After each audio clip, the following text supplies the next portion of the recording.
तो सबसे पहले तो मैं आप सबका यहाँ स्वागत करती हूँ और धन्यवाद देती हूँ कि आपने इतना इंतजार किया हमारा। आप हमारे परिवार का रिश्ता रायबरेली क्षेत्र से अच्छी तरह जानते हैं।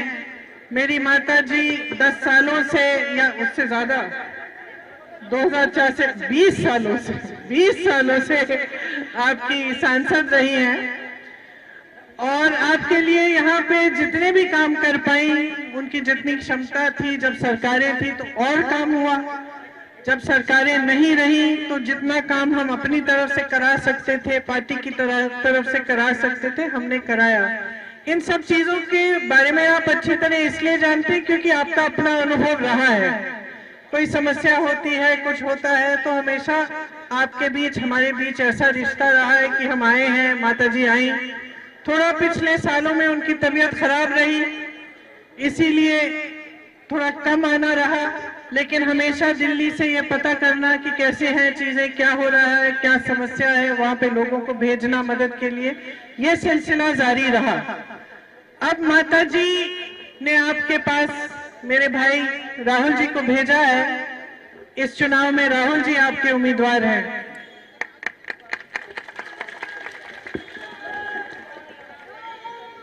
आपको मालूम होगा कि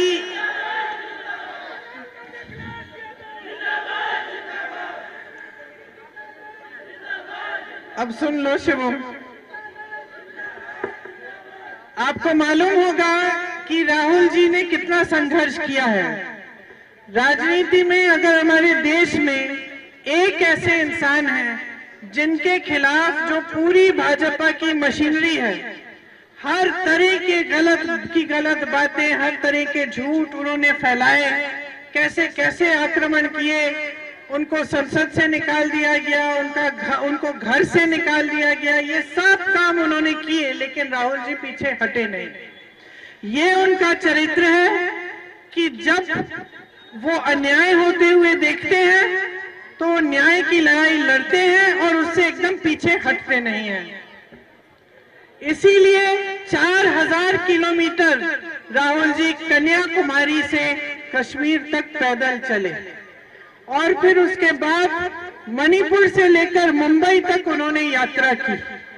और ये यात्रा क्या थी, चाहे वो पैदल यात्रा थी, चाहे वो मणिपुर से मुंबई वाली जो उन्होंने जीप में यात्रा की, ये यात्रा क्या थी? ये आपकी समस्याओं को समझने वाली यात्राएं थी।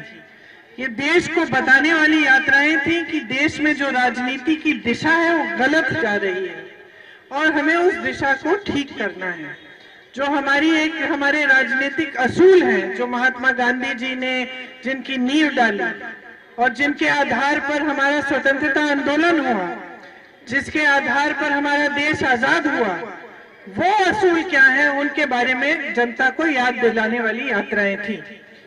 तो उन यात्राओं के बाद राहुल जी को ये बात गहराई से समझ में आई कि आप सबकी समस्याएं क्या हैं।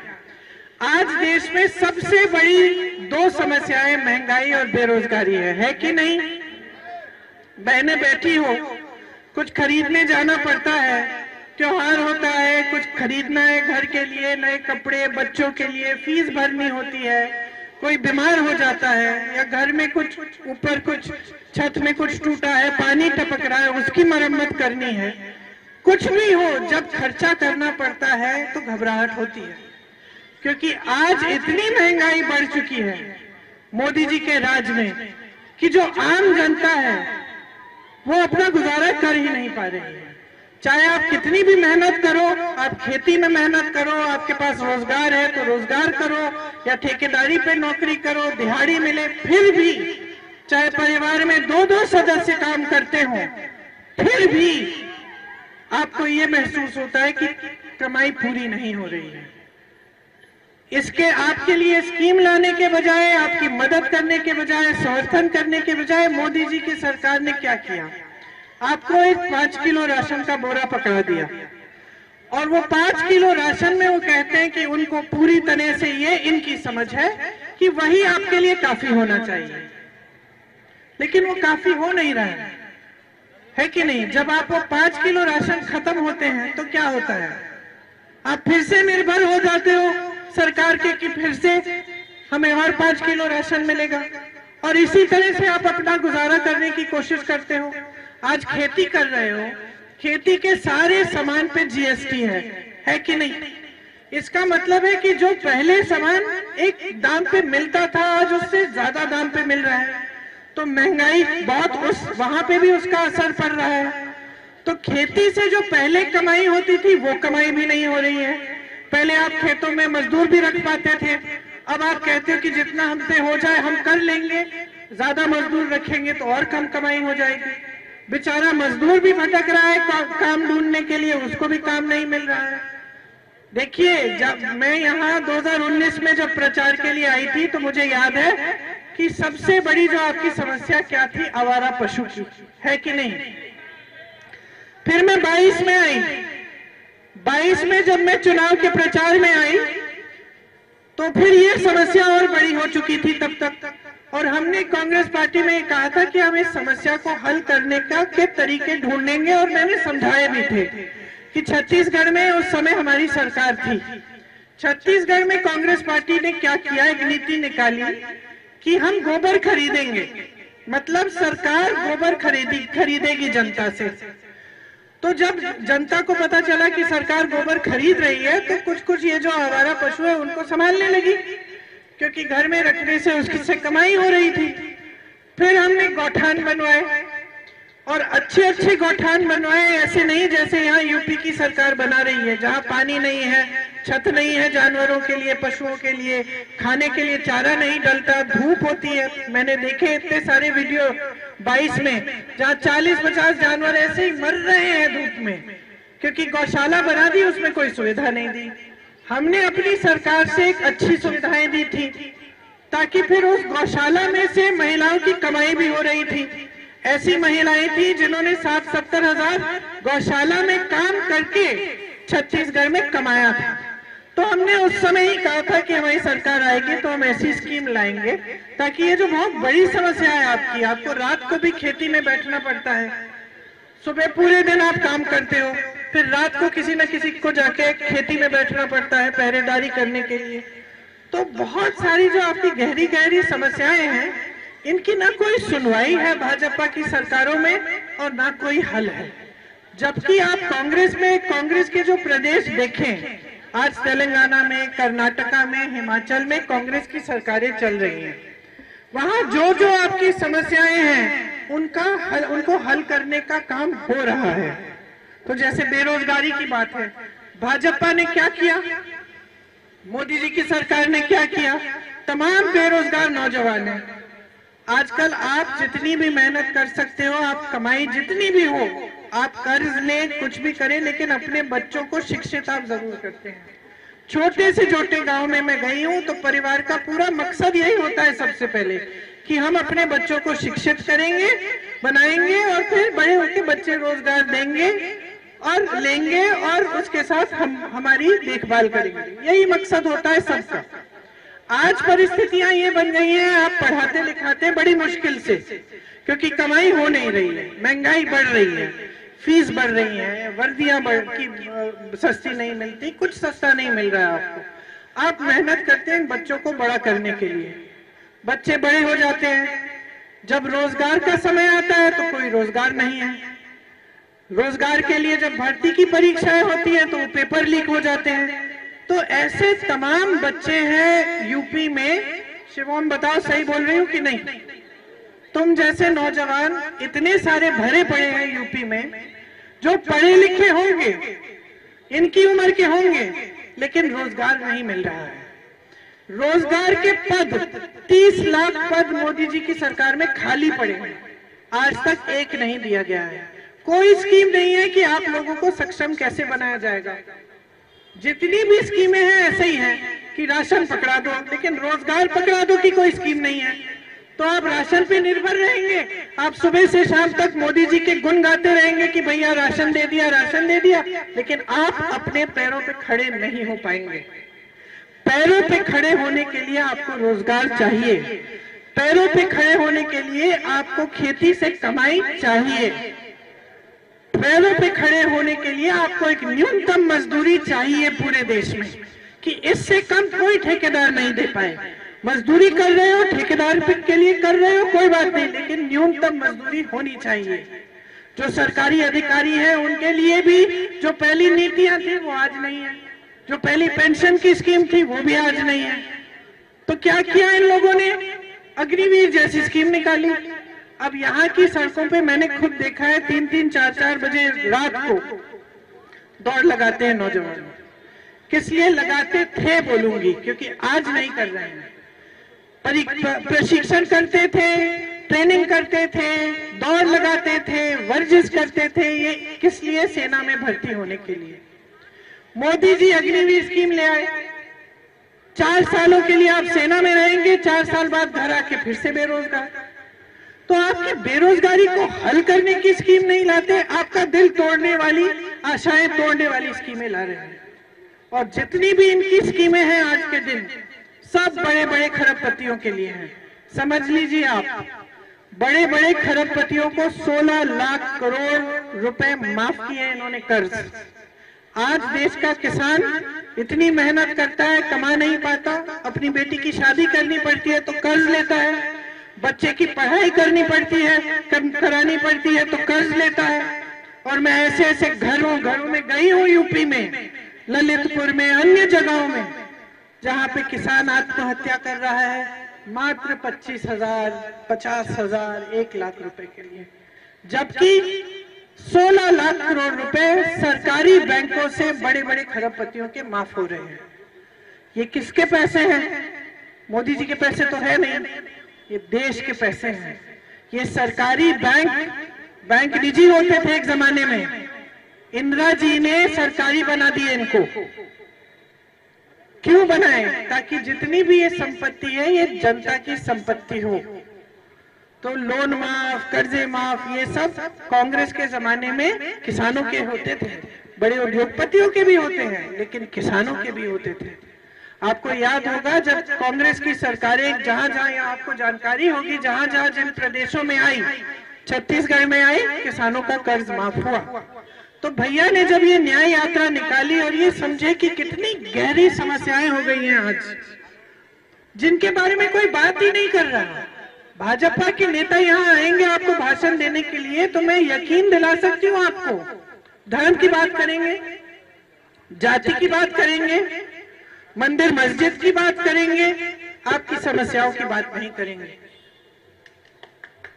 क्योंकि आपकी समस्याओं के हल के लिए इन्होंने कोई नीति ही नहीं बनाई। देखिए, नेताओं को आप अच्छी तरह से समझते हैं, सब खड़े हैं हम मंच पे। आपने बड़े बड़े यहाँ पे जो आपकी जो लोकतांत्रिक जो आपका इतिहास रहा है रायबरेली का, वो बहुत महान इतिहास है। लोग कहते हैं कि आपका क्षेत्र हमसे जुड़ा है, हमारे परिवार से जुड़ा है, लेकिन उसको गहराई में अगर इस बात को आप समझो तो हमारा परिवार यहाँ आया, आपके पास हम आए। क्यों आए? 103 साल पहले ब्रिटिश साम्राज्य के खिलाफ रायबरेली का किसान आंदोलन कर रहा था, इसलिए। मतलब रायबरेली की जनता ऐसी है, आपको गर्व होना चाहिए अपने क्षेत्र पर। 103 साल पहले यहाँ की जनता ब्रिटिश साम्राज्य के खिलाफ आंदोलन कर रही थी, यहाँ के किसान आंदोलन कर रहे थे, जागरूक थे, अपने लिए कह रहे थे कि जो हमारे साथ हो रहा है गलत हो रहा है। जब मोतीलाल नेहरू जी को पता चला, उन्होंने जवाहरलाल नेहरू जी को यहाँ भेजा। तब से हमारा रिश्ता शुरू हुआ है, आप हमारे परिवार का आपके साथ। जब आपको कुछ बात अच्छी नहीं लगी, आपको कुछ बातें अच्छी नहीं लगी इंदिरा जी के समय, आपने उनको चुनाव हराया। आप तब भी जागरूक थे। आपने सोचा कि ये जो इंदिरा जी की नीति है ये हमें पसंद नहीं आई, ये जनता के लिए लाभदायक नहीं है, तो आपने उनको हरा दिया एक चुनाव। इंदिरा जी नाराज नहीं हुई। इंदिरा जी ने जो आपने जो किया उससे उन्होंने आत्मचिंतन की। उन्होंने सोचा कि हाँ, हो सकता है मेरे से कोई गलती हुई, मुझे समझना चाहिए, और फिर से चुनाव के लिए आई, आपने उनको जिताया, समर्थन दिया। ये आपके क्षेत्र की, रायबरेली क्षेत्र की खासियत है कि आप जागरूक हो, आप नेताओं को समझते हो। तो मैं वापस उस बात पे आती हूँ जहां से मैंने शुरू किया कि आप नेताओं को समझते हो तो नेताओं की आदत मत बिगाड़ो। और आज देश में क्या हो गया है कि नेताओं की बेहद आदत बिगड़ गई है। नेता जानता है कि उसको काम करने की कोई जरूरत नहीं है, शिवम को नौकरी देने की कोई जरूरत नहीं है, आपकी खेती से कमाई बढ़वाने की कोई जरूरत नहीं है। महंगाई बढ़ती चली जा रही है, चुनाव के समय आपको दिखेगा 100-200 रुपए कम कर देंगे सिलेंडर का, बाकी समय कुछ नहीं करेंगे। बाकी समय जीएसटी डालो, ये डालो, वो डालो, ताकि महंगाई बढ़ती चले जाए, कोई परवाह नहीं है। क्योंकि ये सोचते हैं कि चुनाव के समय आएंगे, धर्म की बात करेंगे, उससे आपके जज्बात उभर जाएंगे, आपको लगेगा भाई हमारा धर्म संकट में है। पिछले चुनाव में दुरदुरिया की खूब सारी अमेठी में महिलाओं से शपथ करवा दी भगवान के नाम कि हम धर्म के नाम पर अपना वोट देंगे। आपने ऐसी आदत डलवा दी कि नेता सोचता है कि अगर आपकी सड़क टूटी है, आपके गांव में पानी नहीं आ रहा है, आपको बिजली की जरूरत है, तो नेता का उससे कोई रिश्ता नहीं है। नेता जानता है, आज भाजपा का एक एक नेता समझता है कि यहाँ आकर मंच पर लोगों का ध्यान इधर उधर करो, धर्म की बात पे ले जाओ, जाति की बात पे ले जाओ और वोट मिल जाएगा। इसीलिए आज जागरूक होने का बहुत ही महत्वपूर्ण है कि आप जागरूक बने। बहनें बैठी हो, समझ जाओ आपका वोट किस लिए जाना चाहिए। आपका वोट अपने बच्चों के भविष्य को बनाने के लिए जाना चाहिए। आपका वोट अपने गांव में बिजली, पानी, सड़क, शिक्षा, स्वास्थ्य की सुविधाओं के लिए जाना चाहिए। आपका वोट आपके जो अधिकार है उनको मजबूत बनाने के लिए जाना चाहिए। जो मोदी जी की सरकार है वो खरबपतियों को तो मजबूत बना रही है, लेकिन हर स्तर पर लोकतंत्र को कमजोर बना रही है। लोकतंत्र को कमजोर बनाने का मतलब क्या है? लोकतंत्र क्या है? आपके जीवन में क्या महत्व है उसका? यही है कि आपको वोट का अधिकार मिलता है। आपको कुछ पसंद नहीं है, आपको शिकायत करने का अधिकार है। आपको नेता को जवाबदेही बनाने का अधिकार है कि भाई तुमने मेरा काम नहीं किया, देखना मैं भी तुम्हारे लिए वोट नहीं डालूंगी।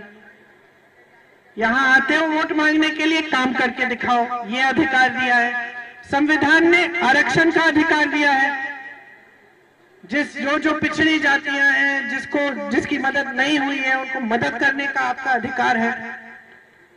तो ये सारी चीजें, आरक्षण, वोट का अधिकार, भोजन का अधिकार, ये जो 5 किलो राशन आपको मिलता है, कांग्रेस ने भोजन का अधिकार दिया था संविधान के तहत कि हर देशवासी को कम से कम एक न्यूनतम जो भोजन है, राशन है, उसका अधिकार है। ये कांग्रेस की स्कीम है जो मोदी जी आजकल करा रहे हैं अपने नाम। इसी तरह कई अधिकार हैं जो संविधान देता है। आज मोदी जी के जो उम्मीदवार हैं भाजपा के, जगह जगह जाके कह रहे हैं कि हमें वोट दोगे, हम संविधान बदल रहे हैं। मीडिया को तो इन्होंने खरीद ही लिया है अपने खरबपति दोस्तों से। तमाम मीडिया जो है, ये जो टीवी वाले हैं, कैमरा वाले हैं, ये सब इन बड़ी बड़ी कंपनियों के लिए काम करते हैं, जो बड़े बड़े खरबपतियों की कंपनियां हैं, जिनकी साठगांठ है भाजपा के साथ, मोदी जी के साथ। जितनी भी संस्थाएं थी जो आपको मजबूत बनाने वाली संस्थाएं थी, उनको कमजोर कर डाला है और अब संविधान को बदलने की बात कर रहे हैं। जब ये बात फैली लोगों के बीच में, इनके नेताओं ने ही कही, इनको कहलाया गया। जब ज्यादा फैलने लग गई और मोदी जी को लगा कि नुकसान हो जाएगा चुनाव में, तो वो कहने लगे कि हम संविधान बदलेंगे नहीं। लेकिन सच्चाई क्या है कि इन्होंने इसी तरह से बहुत ऐसी चीजें की हैं जिसने जनता को कमजोर किया है। इसीलिए आज जब आप वोट डालते हैं, सबसे पहले तो जो मैंने कहा, आपके अपने भविष्य के लिए अपना वोट डालना चाहिए। आपके लिए काम करके कौन दिखा रहा है, उस काम का प्रमाण क्या है, आपके जीवन में क्या अनुभव है कि हाँ कुछ काम हो रहा है मेरे लिए, कुछ तरक्की हो रही है। अब मैं आपसे पूछना चाहती हूँ, 10 सालों से केंद्र में भी और प्रदेश में भी भाजपा की सरकार है। वहां मोदी जी, यहाँ योगी जी। आपको बोलते हैं डबल इंजन की सरकार है। मैं आपसे पूछना चाहती हूँ कि आपके जीवन में रोजगार मिले हैं आपको, तरक्की आई है, महंगाई बढ़ गई है, कमाई कम हो रही है, रोजगार मिल नहीं रहा है। तो जो इनका काम है इसका प्रमाण तो आपके जीवन में आपको दिख रहा है, तो इसके आधार पे अपना वोट दो। अब कांग्रेस की मैंने बताया कि कांग्रेस की जो सरकारें हैं इनकी जानकारी लो, मेरे कहने पे मत सुनो, जानकारी लो कि क्या हो रहा है। आपको पता चलेगा कि कर्नाटका में आपकी जैसे जो बहनें हैं, मेरी सबसे बड़ी महिला जो हर परिवार की है उसको 2000 रुपए हर महीने मिलते हैं सरकार से। जहां उसको बस यात्रा मुफ्त में करनी पड़ती है, वो सारी पूरे प्रदेश में बस यात्रा महिलाओं के लिए मुफ्त है। आज महिलाएं जितनी तीर्थ यात्रा के लिए जा रही हैं पूरे प्रदेश में, बस लेके अपने मायके में जा रही हैं, मिलने के लिए रिश्तेदारों से, सब मुफ्त। ये हो रहा है कांग्रेस के प्रदेशों में। कांग्रेस के प्रदेशों में किसानों का कर्ज माफ हुआ है, किसानों के लिए अच्छी अच्छी स्कीम आई है, 200 यूनिट बिजली फ्री मिल रही है आज के दिन। आपको सिर्फ एक फोन लगा के या किसी से पूछो जिसको जानकारी हो उस प्रदेश की, आपको पता चलेगा कि जहां कांग्रेस की सरकार है वहां काम हो रहा है। आपने खुद इस क्षेत्र में देखा है, जब हमारी सरकारें रही हैं तो कितना काम हुआ। तो आपको ये बातें समझनी पड़ेंगी। कुछ ऐसी गारंटी है जो हम इस चुनाव में लाए हैं। हम इनको गारंटी इसलिए कहते हैं क्योंकि हमने करके दिखाया प्रदेशों में और हम करके दिखाएंगे। क्या है ये गारंटी? 1 लाख रुपए सालाना, 1 लाख रुपए परिवार की सबसे बड़ी महिला के खाते में डाले जाएंगे। 8500 रुपए हर महीने बनते हैं, ये डाले जाएंगे। आज जो आपकी संपत्ति है देश की, सारे बड़े बड़े खरबपतियों को दी जा रही है, हम वो संपत्ति वापस लाके आपके हाथों में डालेंगे। तो सबसे पहली स्कीम तो ये महिलाओं वाली है। फिर 50% जितने भी सरकारी पद है, जितने जितने रोजगार हैं, वो महिलाओं के लिए हम आरक्षित करेंगे। मतलब पहले से जो आरक्षण है वो चलेगा, तो जो ओबीसी आरक्षण है, जो दलितों का आरक्षण है, चलेगा, बस उसमें आधी महिलाओं को मिलेंगी नौकरियां, ताकि महिलाएं भी अपने पैरों पे खड़ी हो पाए। आशा, आंगनवाड़ी और जो मिड डे मील की महिलाएं हैं जो मदद करती हैं, आजकल कई सालों से आपका जो मानदेय है वो बढ़ाया नहीं गया है। उस मानदेय में केंद्र सरकार की तरफ से भी पैसे डलते हैं। हम उन पैसों को दुगना करेंगे ताकि आपका मानदेय बढ़ जाए और आपको सुविधा हो। उसके साथ साथ नौजवानों के लिए सुन लो, नौजवानों के लिए 30 लाख पद जो मोदी जी की सरकार ने खाली रखे हैं उनको भरने का काम हम तुरंत शुरू कराएंगे। 5000 करोड़ रुपए का फंड बनाएंगे, जिसमें से अगर आप अपना छोटा कारोबार शुरू करना चाहते हैं, अगर कोई अपना छोटा सा कुछ मैन्युफैक्चरिंग का यूनिट, कुछ भी छोटा बिजनेस शुरू करना चाहें, तो उस फंड में से आपको पैसे मिलेंगे। ये खास नौजवानों के लिए है। जो बड़े लोग होते हैं, अमीर लोग होते हैं, क्या करते हैं, बच्चा शिक्षित होता है तो स्थायी नौकरी मिलने से पहले उसको कहीं पे इंटर्नशिप, अप्रेंटिसशिप में डालते हैं। उससे क्या होता है कि वो सीख भी लेता है और उसको वेतन मिल भी जाता है। लेकिन गरीब परिवारों के लिए, गरीब लोगों के लिए ये सुविधा नहीं है उपलब्ध। तो हम सरकार की तरफ से जो भी स्नातक पास बच्चे हैं उनके लिए हम ये अप्रेंटिसशिप का प्रोग्राम लाएंगे, जिससे 1 लाख रुपए सालाना नौजवानों को मिलेगा जब तक उनकी अस्थायी नौकरी नहीं हो। किसानों के लिए मैंने जीएसटी की बात की, महंगाई की बात की। जितने भी खेती के सामान हैं जिसपे आज जीएसटी लगा है, वो सब हम जीएसटी से मुक्त करेंगे। आपकी कर्ज माफी के लिए एक स्थायी आयोग बनेगा। स्थायी आयोग का मतलब है कि ये निर्भर नहीं होगा जो सरकार आ रही है उस पे, कि मतलब है कि अगर हमने बना दिया और हमने आज कह दिया कि हम आपका कर्ज माफ कर रहे हैं, तो अभी आपके कर्ज माफ हो गए। 4-5 साल बाद अगर किसी का फिर से कर्ज होगा तो फिर कैसे माफ होगा? तो अगर फिर से कोई पार्टी ऐलान नहीं करेगी कि हाँ हम करने जा रहे हैं, तो हम एक स्थायी आयोग बनाना चाहते हैं सरकार में, केंद्र सरकार से। ये स्थायी आयोग होगा, जब जब आप कर्ज लेते हैं और आप संकट में पड़ते हैं, उस स्थायी आयोग में जाकर अपना कर्ज माफ करा सकते हैं। ये स्थायी आयोग बनेगा। तो ये सारी हमारी स्कीमें हैं, इससे ज्यादा भी है खूब सारी। मेरे मन में जितनी आई मैंने सुना दी जो महत्वपूर्ण है, लेकिन इसके अलावा भी बहुत सारी स्कीमें हैं आपके लिए जो आपको आगे बढ़ाने की स्कीम है, और जो इस नजरिए से बनाई गई हैं कि आपके साथ सबसे ज्यादा अन्याय हुआ है इन 10 सालों में। बड़ी बड़ी बातें, टीवी पे अच्छे अच्छे सुनहरे सपने, ऐसे लग रहा है कि देश की बहुत तरक्की हो रही है, मगर कहीं और हो रही होगी, क्योंकि आपके जीवन में तो दिख नहीं रही है। तो इसी परिस्थिति में जनता को रखना कि जनता का ध्यान इधर उधर हो रहा है, कभी धर्म पर, कभी जाति की समस्याओं पर, लेकिन इस बात पर नहीं कि आपकी समस्याओं को हल कैसे करना है। ये राजनीति चल रही है, इस राजनीति को बदलने के लिए आप अपना वोट का इस्तेमाल करो। यहाँ आप सही राजनीति को अच्छी तरह समझते हैं। सेवा की राजनीति आपको मेरे परिवार के 4 पुश्तों ने दिखाई है, और जिस तरह से हमने सेवा की है उस तरह से आपने भी अपनी जिम्मेदारियां निभाई हैं। हमेशा देश के प्रति अपनी निष्ठा, देश के प्रति अपनी जागरूकता आपने दिखाई है। आज बहुत ही महत्वपूर्ण है कि आप सब जागरूक बन जाएं और जो केंद्र में सरकार है मोदी जी की उसको बदल डालें। यहाँ पे आप राहुल जी को जिताएंगे तो आपको एक ऐसे सांसद मिलेंगे,